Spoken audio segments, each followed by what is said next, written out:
life. Now. Hey guys, welcome to another marvelous videos. Mothers are meant to be a source of love, warmth, and guidance. They shape who we are, teaching us right from wrong, strength from weakness. But when that bond turns toxic, when love turns into control and neglect, it can twist a soul beyond recognition. Some of the world's most terrifying killers weren't born evil. They were molded by the very people meant to protect them. Today, we're exploring the stories of 10 murderers whose paths into darkness began at home, under their mother's shadow. These are the serial killers who were made such by their mothers. Before we go into our explanation, we have a very small request. If you like our content, please support us by subscribing to our channel. This is a small click for you, but for us, it means a lot. Thank you. Let's begin.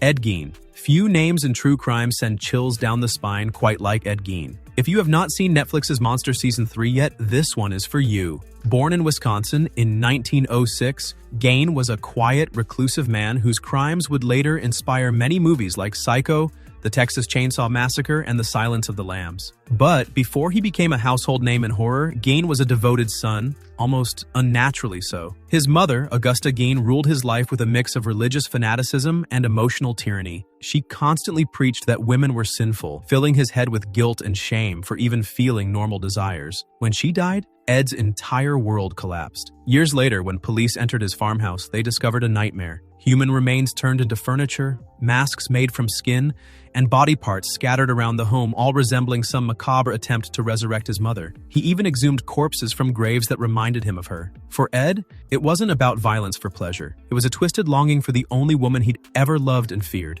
Gein was declared insane and spent the rest of his life in a mental institution, where he remained until he died in 1984. His story is still one of the most disturbing examples of how maternal obsession can become monstrous.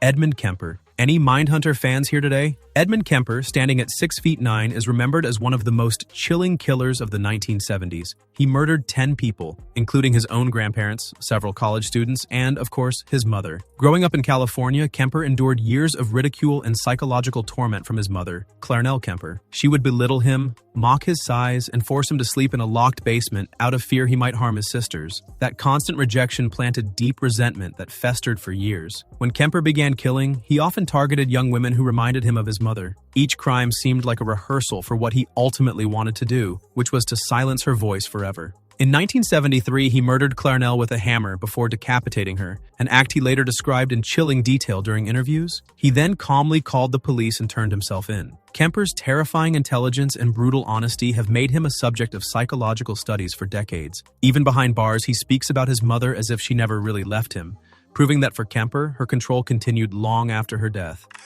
Ottis Toole. Ottis Toole's life was chaotic long before he met his infamous partner, Henry Lee Lucas. Born in Jacksonville, Florida, Toole grew up in a home filled with violence and cruelty. His mother was at the center of it all. She was physically abusive and emotionally unstable. She would reportedly dress him up in girls' clothes, humiliate him in front of others, and even burn him with hot objects. With no love or stability, Ottis drifted into a world of pain and confusion. As an adult, Toole became a drifter and confessed to countless murders, though many remain unverified. What's certain is that he had a deep fascination with fire and death, both symbols of the chaos he knew as a child. When he met Henry Lee Lucas, the two formed a bond that spiraled into one of the most disturbing partnerships in American crime history. Ottis was eventually arrested and died in prison in 1996, but his confessions painted a grim picture of a man shaped by brutality from birth. His mother didn't just fail to protect him from darkness, she introduced him to it.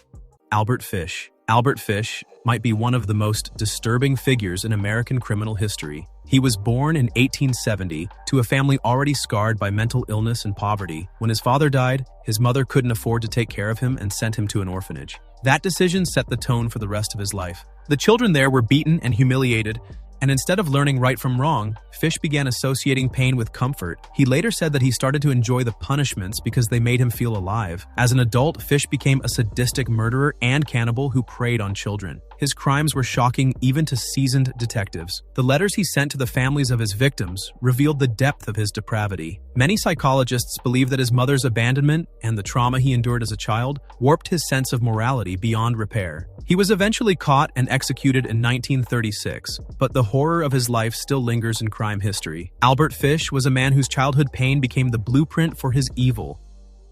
Aileen Wuornos. Aileen Wuornos is one of the few women ever labeled a serial killer in America, and her story is soaked in tragedy. She was born in Michigan in 1956 to teenage parents who were in no position to raise a child. Her mother left her when she was only a few months old, and her father hanged himself in prison before she ever met him. As a result, Aileen was raised by her grandparents, but the home was far from loving. Her grandmother struggled with alcoholism, and her grandfather was violent and controlling. By her early teens, Aileen was living on the streets, trading sex for food and shelter. Years of neglect and abuse hardened her, and by the late 1980s, she began killing men she claimed had assaulted her. Her crimes were brutal, but her life story explained how she got there. Every form of love she ever knew came with pain or betrayal. When she was arrested in 1991, she showed flashes of remorse mixed with deep anger. Aileen was executed in 2002, leaving behind a haunting legacy of how abandonment and violence can destroy a person long before their first crime. Charles Manson. Before Charles Manson became one of the most infamous cult leaders in history, he was just a boy desperate for attention. Born in 1934 to a teenage mother, Kathleen Maddox, his early life was unstable from the start. His mother was often in and out of prison, leaving Charles to bounce between relatives and reform schools. Every time he started to trust someone, they left or hurt him. That constant instability shaped a mind that craved control. As he grew older, Manson learned how to manipulate people. He used charm, fear, and charisma to build the Manson family, a group of young followers who treated him like a prophet. Under his influence, they committed a series of murders in 1969 that shocked the world, including the killing of actress Sharon Tate. Behind all the madness was a man still chasing the affection he never received as a child. Manson died in prison in 2017, still convinced he had changed the world. His story remains a chilling reminder of how a broken childhood can grow into something catastrophic when mixed with unchecked ego and pain. Ted Bundy. Ted Bundy's story begins with a secret that followed him for life. Born in Vermont in 1946, he grew up believing his grandparents were his parents and that his real mother was his sister. That lie created years of quiet confusion and anger that Bundy never truly processed. When the truth came out, he felt betrayed by the very person he trusted most. His mother tried to move on with her life, but Ted struggled to understand who he really was. That deep resentment, combined with his charm and intelligence, created someone who learned to hide his darkness behind a smile. Bundy's crimes are some of the most infamous in American history. He kidnapped, assaulted, and murdered numerous young women across several states in the 1970s. His victims were often women who resembled his first girlfriend, a relationship that ended with rejection he could never accept. Many psychologists believe his fractured relationship with his mother and his obsession with appearances pushed him toward violence. Ted Bundy was executed in 1989, still insisting he was misunderstood. In many ways, his entire life was a performance written by the lies that began in his childhood home. David Berkowitz. David Berkowitz, known to the world as the Son of Sam, terrorized New York City in the late 1970s. His killing spree left 6 people dead and 7 injured. But behind the chaos was a story of deep abandonment. Berkowitz was adopted as a baby and grew up feeling out of place. He discovered as an adult that his biological mother had given him away because he was born out of an affair. That revelation shattered him. He had spent his whole life searching for love and approval, and now he believed he was never meant to exist in the first place. When the loneliness became unbearable, he turned to violence. Berkowitz claimed that voices commanded him to kill, but many experts suggest those voices were born from his isolation and unresolved rage. His crimes weren't just about power. They were a cry for acknowledgement from a world that had rejected him since birth. He was eventually caught and sentenced to life in prison, where he later called himself the Son of Hope, after turning to religion. But for many, David Berkowitz remains a symbol of how feeling unwanted can twist into something monstrous. Mary Bell. Mary Bell's case still shocks people because of how young she was when the incident occurred. In 1968, at only 11 years old, she killed 2 small boys in Newcastle, England. Her actions were horrifying, but her childhood explains the unimaginable pain that shaped her. Raised in a troubled household, Mary's early life was filled with hardship and neglect. Her mother's resentment and the harmful actions of others around her deprived her of a safe childhood, teaching her to approach the world through fear and instinct rather than trust. By the time she was arrested, it was clear that she didn't fully understand the weight of what she had done. Psychiatrists described her as emotionally numb, someone who had never been taught compassion or boundaries. Mary was convicted of manslaughter and served 12 years before being released. She later lived under a new identity, away from the public eye. Her story isn't just about the crimes she committed, but about the devastating consequences of a childhood without the love of a mother. Henry Lee Lucas. Henry Lee Lucas's life was filled with cruelty from the very beginning. Born in Virginia in 1936, he grew up in a home ruled by fear. His mother, Viola, was an alcoholic who constantly beat him and forced him to watch her bring clients home for sex.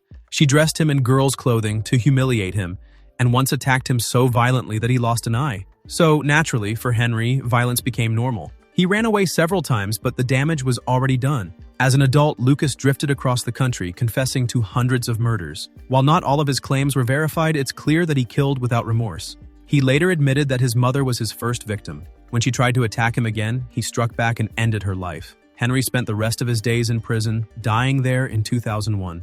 Marvelous verdict. At the heart of each of these stories lies the same haunting truth. The power a mother holds can build a life or destroy it. The killers we talked about were not excuses for evil, but reminders of how deeply childhood trauma can shape a human being. It's tragic, unsettling, and at times hard to believe that behind such brutality were once children just searching for affection. If anything, these stories show that monsters are often made, not born. If you found this deep dive into the psychology of evil interesting, don't forget to hit the like button, share your thoughts in the comments, and subscribe for more true crime explorations just like this one. Until next time, stay safe, take care of your loved ones, and remember sometimes, the scariest origins come from the places we call home. And if you liked our content, don't forget to leave a like and subscribe to us if you haven't already.